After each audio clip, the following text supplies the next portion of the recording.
Our playoff march has been stalled again as the Toronto Maple Leafs somehow managed to lose to the Boston Bruins, who actually lost to the Habs on their centennial night. And the Leaf fans and the Leafs were coming into Boston thinking that this was going to be an easy win, as the Bruins should have been demoralized by their loss against the Smurfs. But instead, Mark Savard was allowed to score 3 times and get a hat trick on Joey McDonald, and Chara was able to score on him, making Leaf fans wonder, what the heck happened? I mean, they're demoralized, and we were coming on a 2-game win streak. The way I see it, Boston should have sucked against us.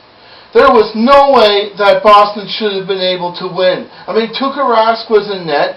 Yes, he was like 10-3 and something, but that's no reason why we can't beat him. I mean, well, Vesa Toskala came in the third period after McDonald was pulled, and that didn't help either because Boston scored 3 more goals on us after Joey McDonald was pulled for 4 goals. And for some reason, our goal scoring did not come until the last few minutes of the game, where Jason Blake scored and Mikhail Grabovski scored. Well, I actually thought Luke Schenn scored, but they gave it to Grabovski. I don't know, maybe he touched the puck and I didn't see it. So, guys, we're going to be playing Atlanta on Monday, the New York Islanders on Wednesday, the Boston Bruins on Thursday, and the Washington Capitals on Saturday. That is a free 8 points for us. Or at least that should be 8 points, because I expect the Toronto Maple Leafs to beat all those teams.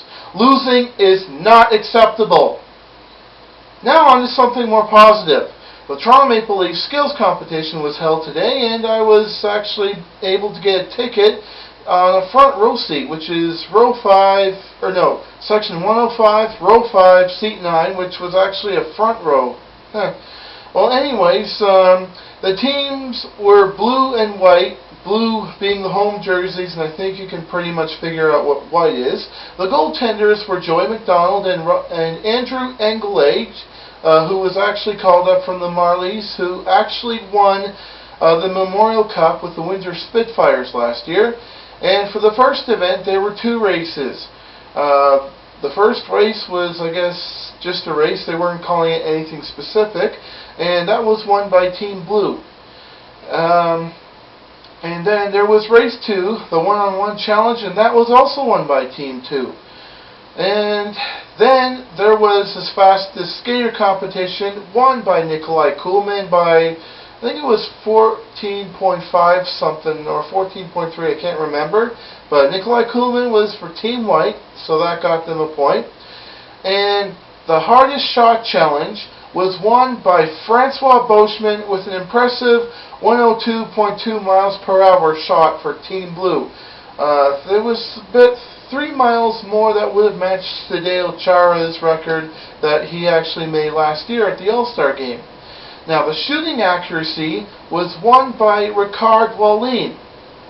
A little bit surprising because he has no goals and he hasn't had much of a chance on net, and every chance he does, the goalie's been able to stop him. So I think he has to work on his accuracy during the game, because if he can actually score more goals instead of every time that we notice him, he's in the penalty box.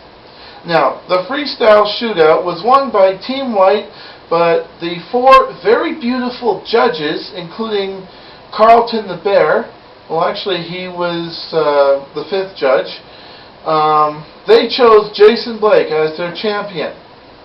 Now, for the power play challenge, that was won by Team White, and Grabowski, Hagman, and Blake got 3 goals each, in which Stepniak, Kuhlman, and Colton Orr got 1 goal each. And for the final challenge, the Survivor Shootout, and after all the eliminations, Alexei Ponikarovsky stood tall and managed to beat out all the other Leafs. So, I don't know, maybe Ron Wilson should put him in the shootout a lot more often, and we might actually win in overtime more often. So, who knows? So, the Leafs play the Thrashers on Monday. They also play the Islanders on Wednesday. And we also have an opportunity to get back at the Boston Bruins on Thursday, and they come home to the Washington Capitals on Saturday. So I expect the Toronto Maple Leafs to get all those 8 points that we have a chance at this week. I mean, next week we have 4 games, so that's another 8 points. So I expect the Leafs to win those 8 points this week. Losing is not an option, and there are no excuses for losing either. So, go Leafs, go!